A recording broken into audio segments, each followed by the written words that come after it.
Amén, hermanos. Entonces, vamos a meditar un momento en la palabra del Señor. Por favor, abran sus Biblias en la primera epístola de el apóstol Juan, en el capítulo 4.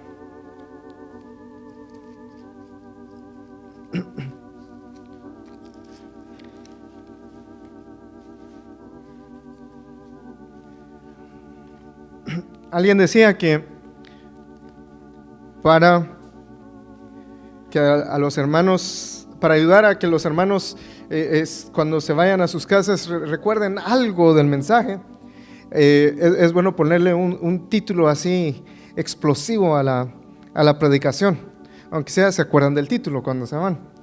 Entonces yo dije, ¿qué título estará bueno para que los hermanos digan, lo quiero escuchar, aunque sea el título? Y no se me ocurrió ninguno. Entonces le puse Venciendo al Anticristo. ¿Qué les parece? Venciendo al Anticristo. Y vamos a leer, es un pensamiento corto, vamos a leer los primeros 6 versículos del capítulo 4 de Primera de Juan. Dice: Amados, no creáis a todo espíritu, sino probad los espíritus si son de Dios, porque muchos falsos profetas han salido por el mundo. En esto conoced el Espíritu de Dios. Todo espíritu que confiesa que Jesucristo ha venido en carne es de Dios, y todo espíritu que no confiesa que Jesucristo ha venido en carne no es de Dios. Y este es el espíritu del Anticristo, el cual vosotros habéis oído que viene y que ahora ya está en el mundo. Hijitos, vosotros sois de Dios y los habéis vencido, porque mayor es el que está en vosotros que el que está en el mundo. Ellos son del mundo, por eso hablan del mundo, y el mundo los oye. Nosotros somos de Dios, el que conoce a Dios nos oye, el que no es de Dios no nos oye. En esto conocemos el espíritu de verdad y el espíritu de error. Amén. Entonces el apóstol Juan empieza exhortando a sus lectores, a nosotros, a la iglesia, diciendo: hermanos, tengan cuidado con el espíritu del Anticristo que opera en los falsos profetas. No le crean a todos los que dicen Señor, Señor. No le crean a todos los que se llaman cristianos.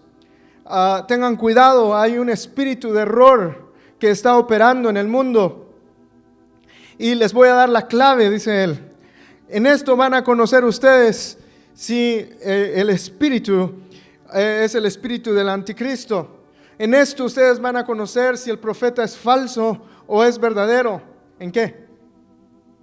Si confiesa que Jesucristo ha venido en carne. Ahora, yo me estaba recordando de aquel hombre endemoniado de Gadara, una legión de demonios dentro de él, controlándolo. Y el Señor se acerca. Y los demonios empiezan a gritar y decir: nosotros te conocemos, tú eres el Hijo de Dios, has venido a atormentarnos. Fíjense, lo estaban confesando. Entonces, ¿qué decimos nosotros? Ese era el Espíritu de Dios, ¿o no? ¿Qué estaría pensando Juan cuando nos dice esto? Porque Juan era uno de los discípulos y él estaba en esa situación. Y no solo esa vez, sino que los evangelistas nos cuentan que Jesús no permitía que los demonios hablaran acerca de él y que lo reconocieran. Porque los demonios sí lo reconocían. Y decían: tú eres Jesús, el Hijo de Dios. Los demonios reconocían a Cristo y lo decían, y Jesús no se los permitía. Y Juan estaba viviendo esas situaciones, él estaba viendo eso.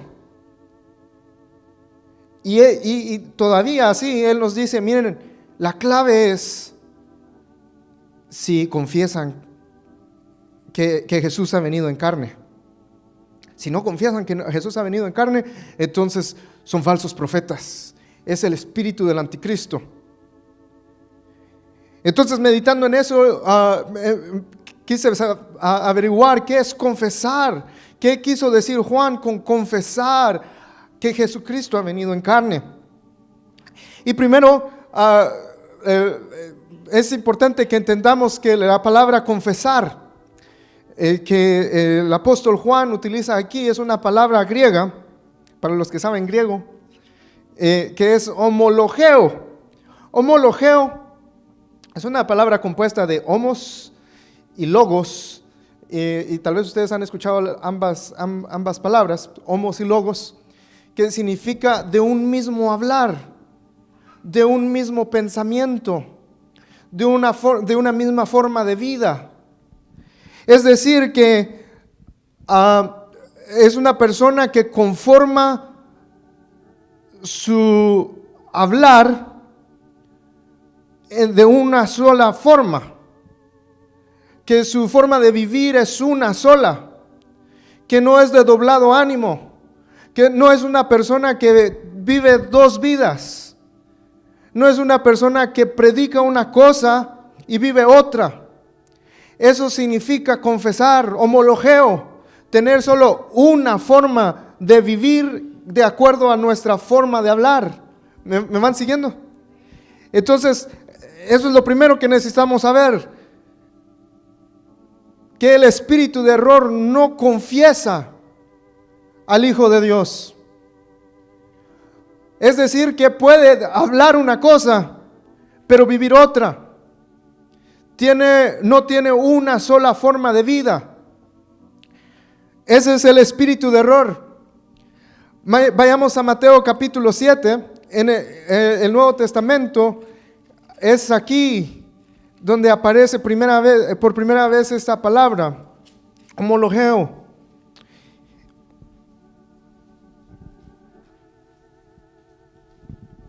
Capítulo 7 del libro de Mateo. El Señor Jesús hablando les dice a sus discípulos en el verso 21, no todo el que me dice, Señor, Señor. Y vean, hermanos, el Señor Jesús era un judío y sus discípulos eran judíos y estaban hablando en el lenguaje de los judíos. Y en el lenguaje de los judíos, para rectificar algo que es verdadero, lo dicen dos veces. Por eso es que aparecen en las escrituras, por ejemplo, de cierto os digo. ¿Sí? Por los judíos para afirmar algo lo dicen dos veces. De cierto os digo. Eso significa el Señor nos está diciendo esto es verdad, pero es verdad. Lo dicen dos veces para asegurarlo. Por eso José, cuando interpreta el sueño, dice como apareció dos veces, eso significa que es firme. Entonces acá el Señor está diciendo que hay algunos que le dicen Señor, Señor. No son cualquier tipo de hermanos.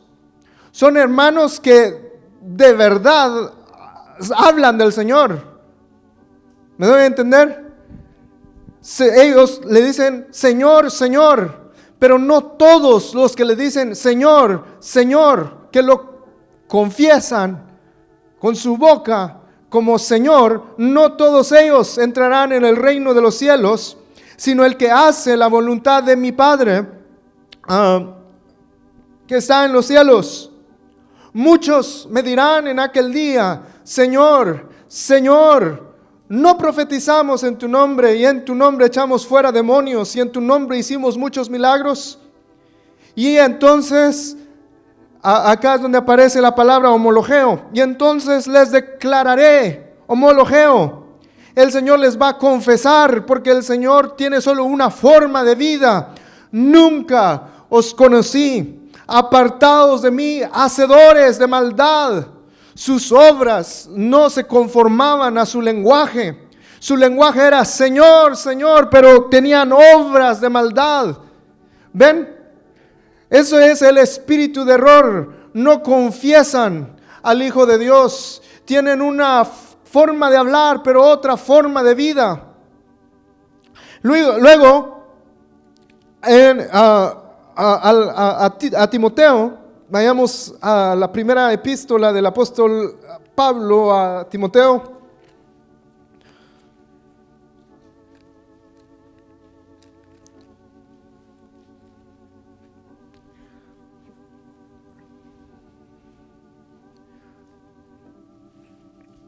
En el capítulo 6,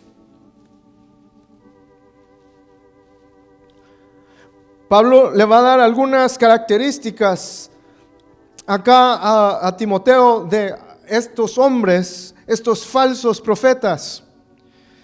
Él dice en el verso 3, si alguno enseña otra cosa y no se conforma a las sanas palabras de nuestro Señor Jesucristo. Estas personas no están conformando su vida, no se están haciendo a la forma de la palabra de Dios. Ellos pueden usar la palabra, ellos pueden utilizar las escrituras, pero no están conformándose a esa sana doctrina. Si alguno enseña otra cosa y no se conforma a las sanas palabras de nuestro Señor Jesucristo y a la doctrina que es conforme a la piedad, está envanecido.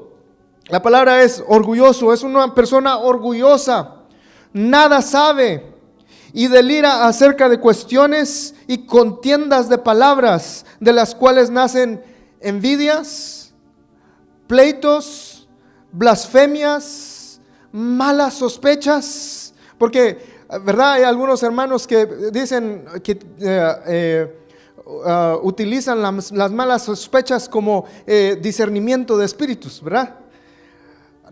Ay, este hermano de plano que anda mal.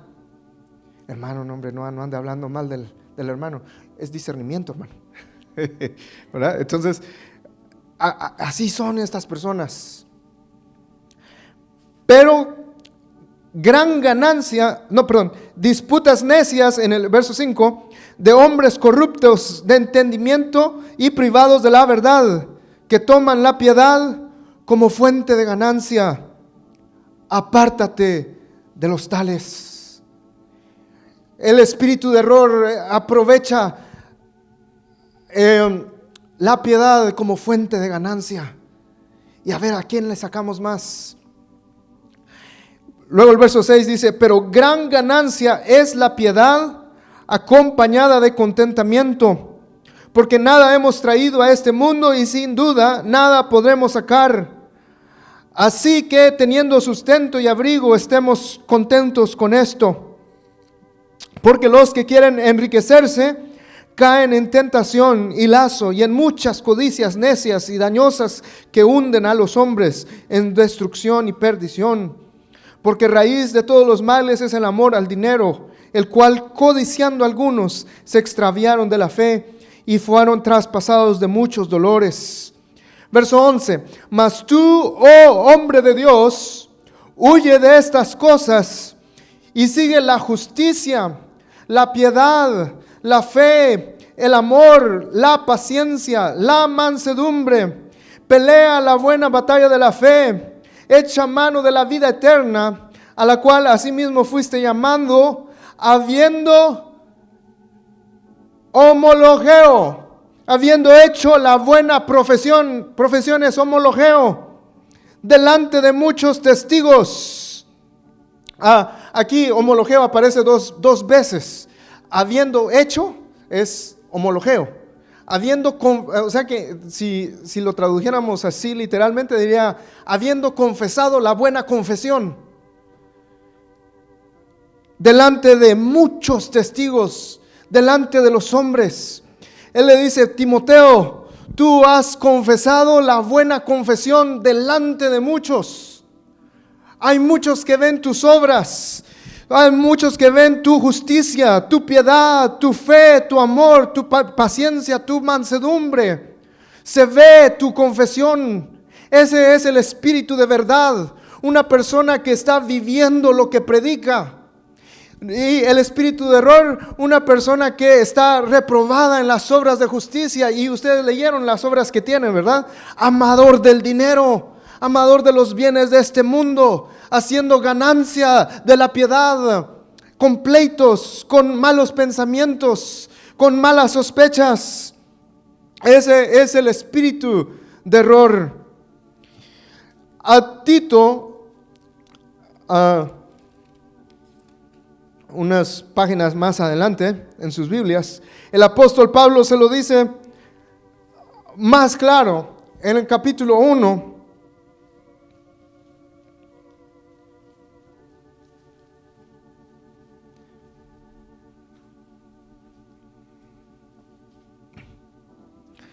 Y en el verso 16 dice: profesan conocer a Dios, confiesan conocer a Dios, pero con los hechos lo niegan, siendo abominables y rebeldes, reprobados en cuanto a toda buena obra. Si se les pasa un examen, ¿hay paciencia? Oh, no hay paciencia. ¿Hay benignidad? No hay benignidad. Dominio propio, menos. Reprobados en toda buena obra. Este es el espíritu de error. Y regresemos a nuestro pasaje del día de hoy en 1 de Juan capítulo 4.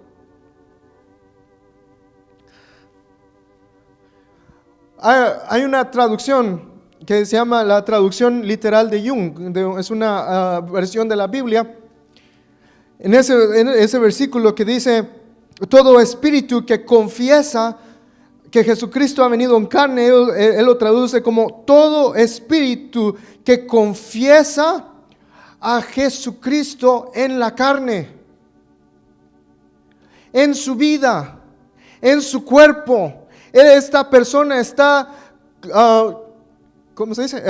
Confesando a Jesucristo en su propia vida. Jesucristo ha venido a mi vida, a mi carne, y aquí está, se puede ver a través de mis obras.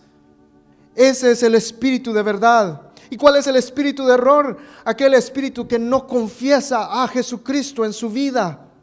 O sí dicen con su boca que Jesucristo es su Señor, pero no todo el que me dice Señor, Señor entrará en el reino de los cielos, sino aquel que hace la voluntad de mi Padre que está en los cielos. Y luego en el verso 15, él dice, acá en 1 de Juan capítulo 4, verso 15 dice: todo aquel que confiese que Jesús es el Hijo de Dios, Dios permanece en él y él en Dios. Y la manera en que nosotros interpretamos o entendemos este versículo es que si yo digo Jesús es el Hijo de Dios, entonces ya Dios permanece en mí.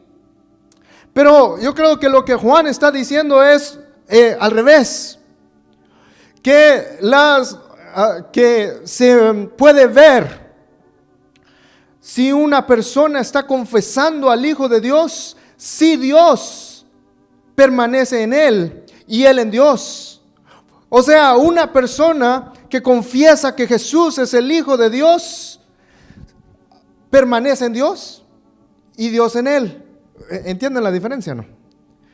Se nota, se ve, porque el mismo Juan en el capítulo 2 y verso 6 dice que el que permanece en él debe andar como él anduvo. ¿Me van entendiendo, hermanos? Pero el que confiesa que Jesús es el Hijo de Dios tiene obras, se ve, la gente lo ve, muchos testigos, dice el apóstol Pablo a Timoteo. Enfrente de muchos testigos ellos testifican con su vida que Jesús es el Señor de sus vidas. Amén. Entonces eso es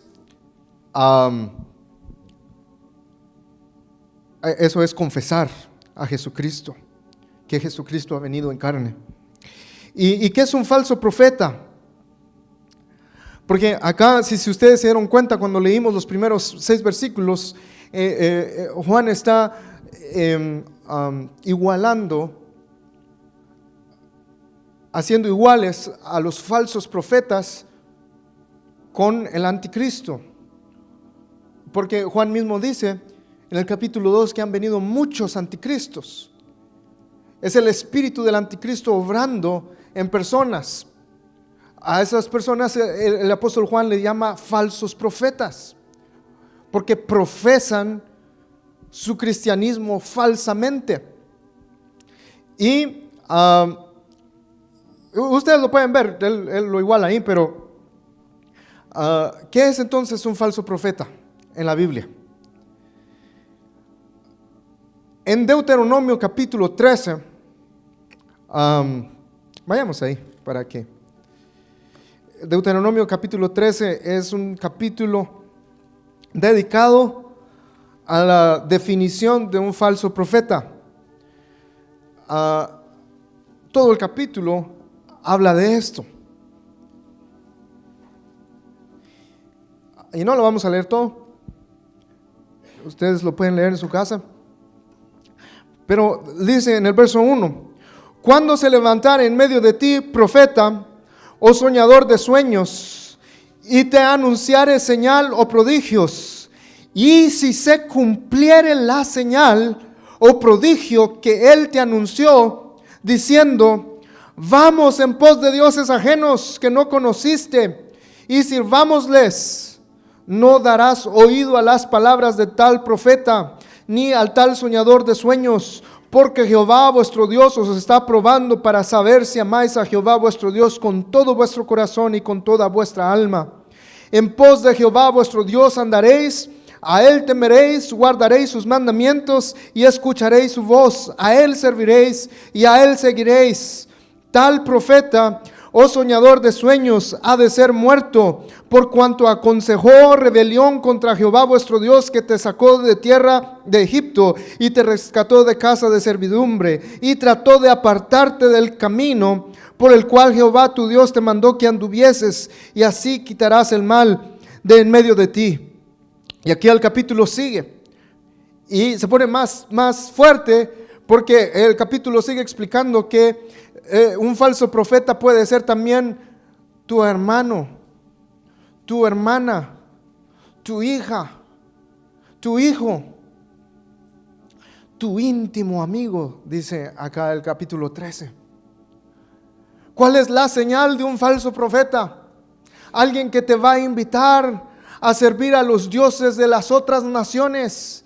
Seamos como el mundo es, vivamos como el mundo vive, tengamos los mismos dioses que el mundo tiene. Hoy está muy bueno el partido, no vayamos a la iglesia, quedémonos, disfrutemos de la vida. Ay, no, hombre, no seas tan ridículo. ¿Por qué vives así? ¿Por qué te vistes así? ¿Por qué corriges a tus hijos de esta manera? No seas tan cuadrado. Si así no es la cosa, Dios es amor. Dios no es así. Yo no creo que Dios es así. Yo no me imagino a Jesús siendo así. Y puede ser tu íntimo amigo, pero aquí Dios nos va a decir y nos va a ordenar que de tales personas, así como Pablo le dijo a Timoteo, le ordenó a Timoteo: apártate de estas personas. Y en el capítulo 13 el Señor les dice: no tengas misericordia, no tengas compasión de ellos. Ay, no, pero es que es mi amigo, ¿verdad? A veces se hacen cortes. Los líderes dicen: no, esta persona no está caminando ordenadamente, está yéndose tras otros dioses, y tenemos que cortar la relación con estas personas. Y nosotros decimos: ay, no, hombre, ¿cómo va a hacer eso? Y el Señor nos dice: no tengas compasión de ellos. Y es difícil, ¿verdad? Dura esta palabra. Y no se lo estoy, y de veras no se la estoy tirando a nadie, hermanos. Si alguien dicen todos los predicadores, primero es para mí, ¿verdad? Y de primero me prediqué a mí mismo. Pero no se los estoy diciendo a nadie, no sé la situación de nadie, pero es la palabra del Señor. ¿Cómo debemos de comportarnos con las personas que no están corriendo en pos del Señor, sino que tienen ídolos en su corazón y nos están invitando? Él dice, aléjense, apártense de estas personas. Luego, en Deuteronomio capítulo 18,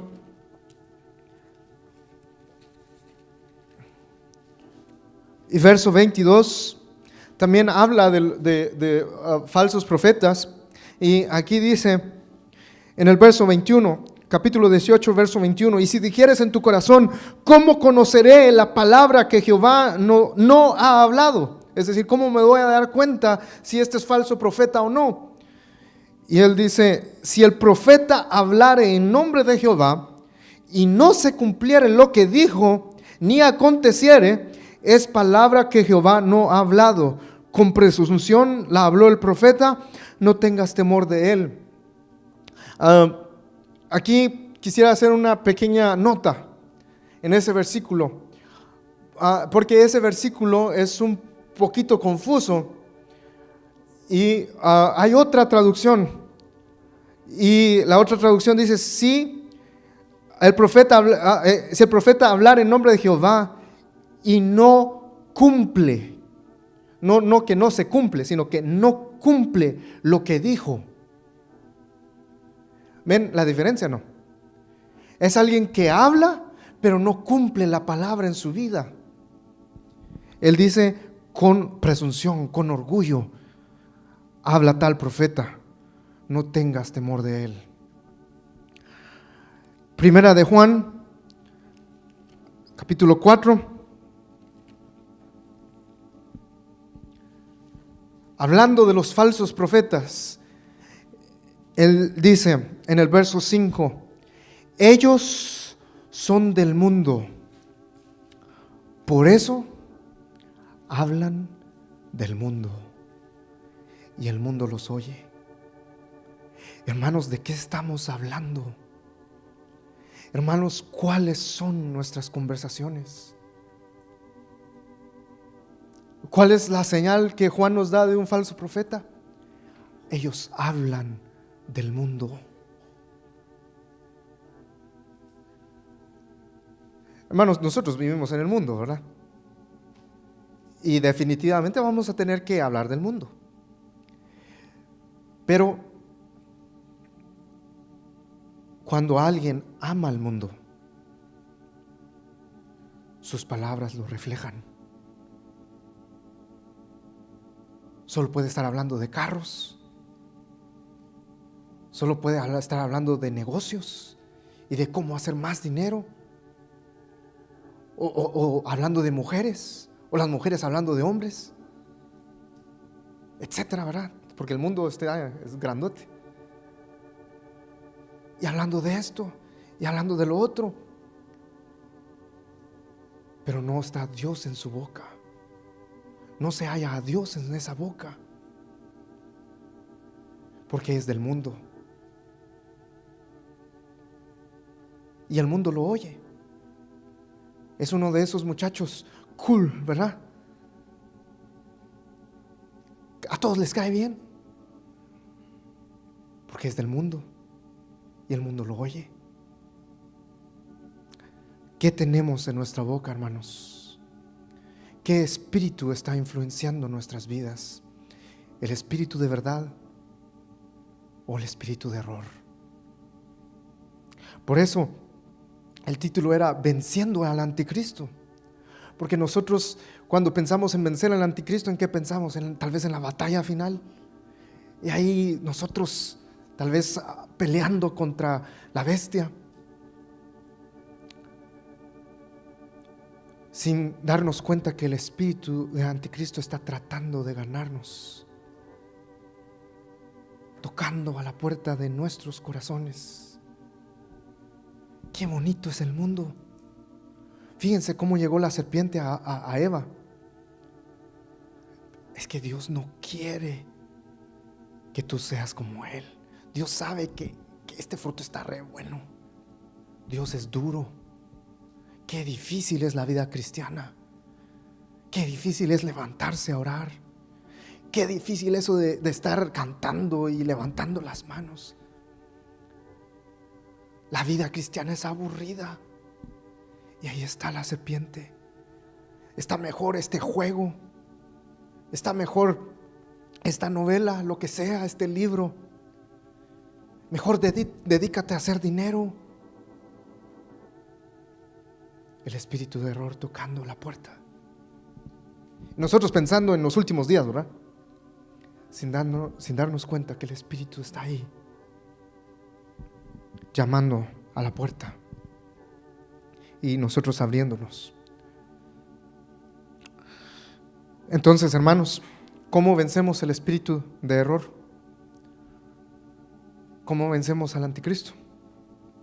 Bueno, allí en el verso 4 dice: hijitos, vosotros sois de Dios y los habéis vencido, porque mayor es el que está en vosotros que el que está en el mundo. Qué verso tan precioso.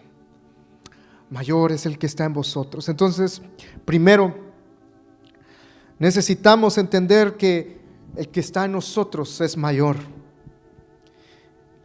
Es mayor que el mundo. Jóvenes, el llamamiento de Dios es mayor que el llamamiento del mundo. Lastimosamente nosotros hemos tragado la mentira del diablo de que el llamamiento del mundo es mayor que el llamamiento de los cristianos, y medimos nuestro éxito con la misma regla que el mundo lo mide. A ver, y todos, creo yo, hemos batallado con esos pensamientos, y yo a veces he sido tentado y me he puesto a pensar: ¿qué haría yo si no fuera cristiano? Yo ya tendría éxito en esta área. En esta otra área, yo sería bueno, pero no puedo porque soy cristiano. Ven, necesitamos entender que nuestro llamamiento como cristianos excede al llamamiento del mundo.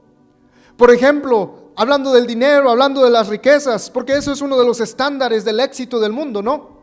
Se mide el éxito de una persona si hizo mucho dinero o no. ¿Será que Dios quiere que seamos pobres? ¿Qué piensan ustedes? Para algunos sí, hermanos. Porque Él sabe cuánto podemos manejar. Pero lo que Él quiere es que miremos como Él mira el dinero. Como decía un hermano, el oro es el polvo del cielo. Imagínense ustedes corriendo y esforzándose y poniendo todo su interés, todo su tiempo, invirtiéndolo en hacer lo más que puedan del dinero, en hacerse millonarios, y cuando llegan al cielo, solo polvo tienes, puro polvo, puro lodo. Mientras que aquel que se quedó pobre porque era cristiano, alcanzó mayores riquezas que tú. Ahora está allá escondido en la presencia del Señor.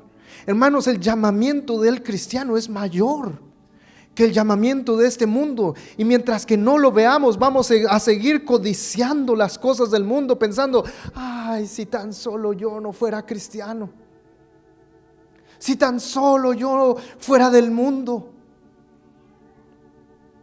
El llamamiento del cristiano es más alto. Aún, hermanos, en la inteligencia, en la sabiduría.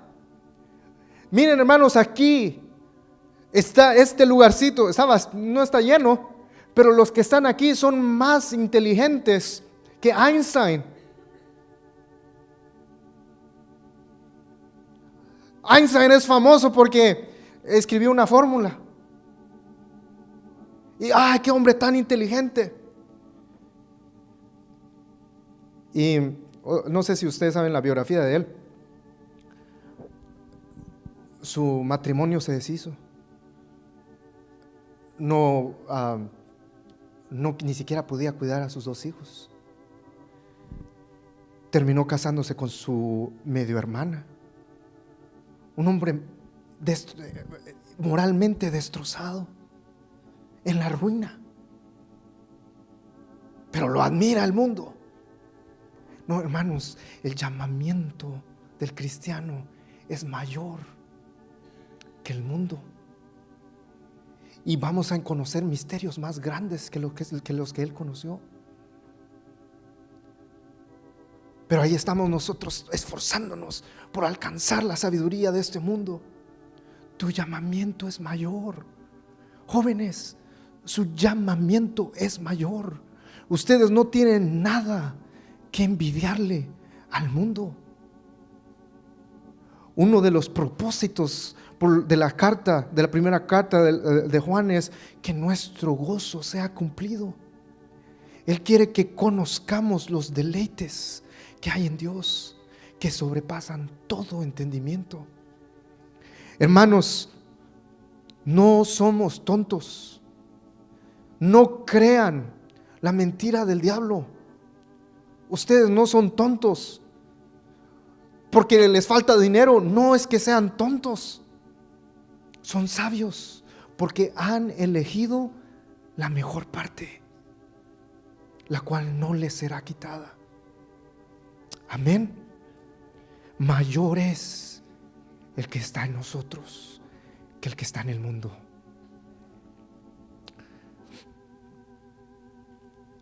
Segundo, necesitamos creer que Dios sí puede guardarnos sin caída.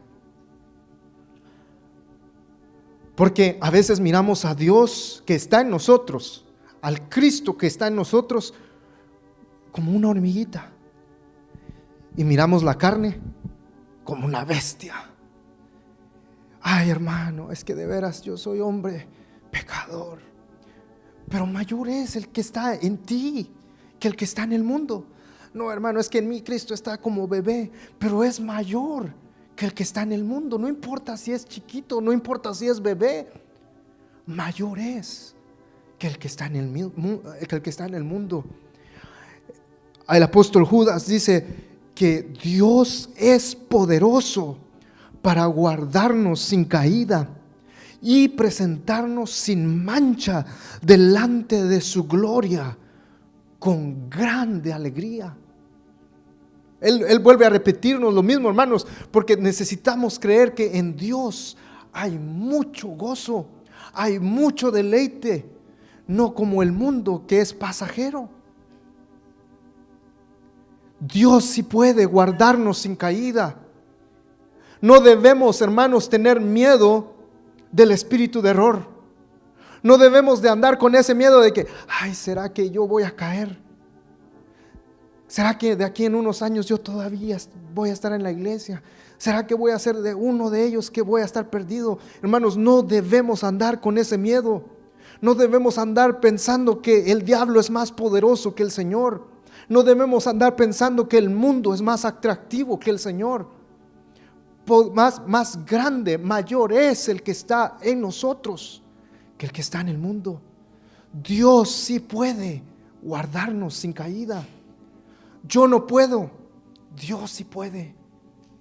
Y lo único que debemos de hacer nosotros, la parte que nos toca a nosotros, es creer en Él.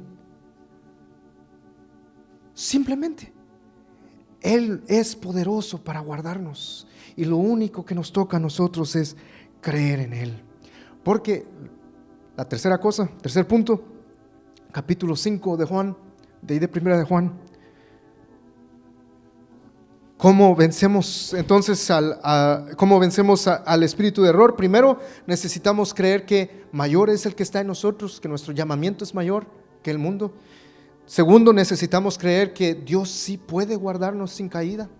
Pero en el capítulo 5 dice, en el verso 4, porque todo lo que es nacido de Dios vence al mundo, Y esta es la victoria que ha vencido al mundo, nuestra fe. Nuestra fe es la clave de la victoria contra el mundo, es la clave de la victoria contra el anticristo, es la clave de la victoria contra el espíritu de error. Nuestra fe. El apóstol Pablo le dice a los romanos que la justicia de Dios en el evangelio se revela de fe y hasta fe. Es por la fe que el justo vive. También el apóstol Pablo lo dice, porque el justo vivirá por la fe. El justo vive por la fe. Habacuc, comparando al hombre malo y al hombre justo, dice: el alma que no es recta se enorgullece, pero el justo vivirá por la fe. El justo vive por la fe. Solo podemos ser justos, hermanos, si tenemos fe. Pero también Moisés, explicándonos eso, dice, bueno, es Dios hablándole a Moisés, que no solo de pan vivirá el hombre, sino que de toda palabra que sale de la boca de Dios. De eso vive el hombre, de la fe, de la palabra de Dios. Porque Pablo también lo explica, que la fe viene por el oír y el oír por la palabra de Dios. El justo es otra palabra que la Biblia utiliza para hablarnos a nosotros los cristianos. A veces hermano Bernardo nos dice santos, ¿verdad? Y a ustedes les gusta. Yo tengo otro nombre: justos. Justos. Ustedes justos solo pueden vivir por la fe. Si no tienen fe, están muertos. Van a salirse del camino. ¿Y cómo así, hermano?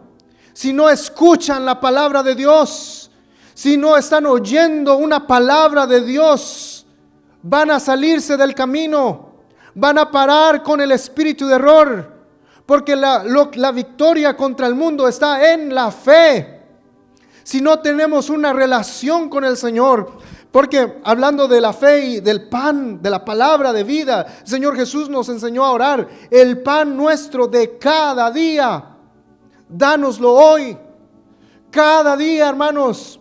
No podemos vivir de la palabra que nos predicaron el domingo o el martes o tal vez el viernes. No se vive de eso. Se vive de una palabra que recibimos personalmente de Dios cada día. Hermanos, si en lo natural no comemos, nos morimos. Y si no estamos comiendo la palabra del Señor todos los días, no hay fuerzas para pelear las batallas espirituales y nos vamos a morir, vamos a salir. Hermanos, otra vez les repito, justos, ustedes necesitan vivir por la fe. La única manera en que no vamos a caer presos de las tentaciones del mundo es a través de la fe, a través de escuchar la palabra del Señor personalmente, de oír su voz, de oír su palabra, de una relación con Cristo, que Él es la palabra viva. Amén. Por eso es que después de que el Señor Jesús nos enseñó a orar por el pan diario, Él nos dice: y no nos metas en tentación, mas líbranos del mal. Porque esa palabra es la clave para vencer el mundo, hermanos, para vencer al anticristo. Solo esas personas son capacitadas para confesar al Hijo. Porque si no, hermanos, estamos viviendo una vida doble. Si solo leemos la Biblia, si solo venimos a la iglesia, pero no tenemos una relación con Cristo, no estamos confesando al Hijo de Dios, y el espíritu del anticristo está tomando control de nuestras vidas. Pongámonos de pie, hermanos, por favor. Cantemos Pon tus ojos en Cristo para terminar.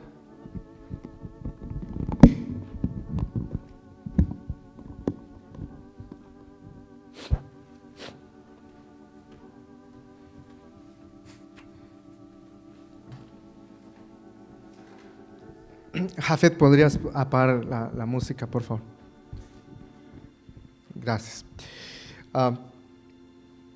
Dice este coro: si fijamos nuestros ojos en Cristo, las cosas terrenales, el mundo, se disipará, dice.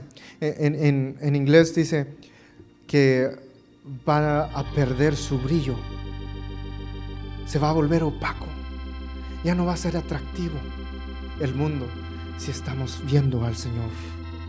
Amén. Pon tus ojos en Cristo,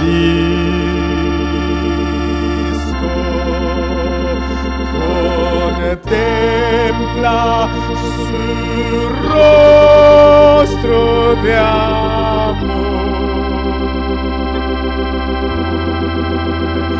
y lo terrenal se disipará a la luz del glorioso Señor. Pon tus ojos en Cristo, contempla su rostro de amor y lo terrenal se disipará a la luz del glorioso Señor. Pon tus ojos en Cristo, contempla su rostro de amor y lo terrenal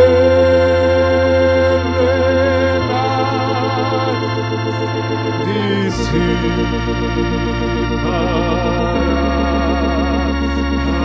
la luz del glorioso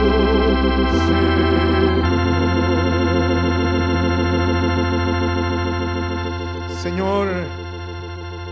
Señor, queremos conocer a Cristo, queremos conocerte en la intimidad, queremos conocerte en lo privado, queremos recibir una palabra de vida cada día, Señor. Háblanos en lo secreto, manténnos sobre nuestras rodillas, porque es ahí donde hay victoria contra el pecado, es ahí donde hay victoria contra nuestro enemigo. Manténnos sobre nuestras rodillas, circuncida nuestros corazones, invítanos, atráenos para que corramos en pos de ti. Haz que las cosas de este mundo pierdan su atractivo. Oh, haz que las cosas del mundo pierdan su brillo, para que te amemos solamente a ti, Señor. Muéstranos tu rostro, muéstranos tu belleza, Señor, tu belleza, Jesús, en el nombre de Jesús.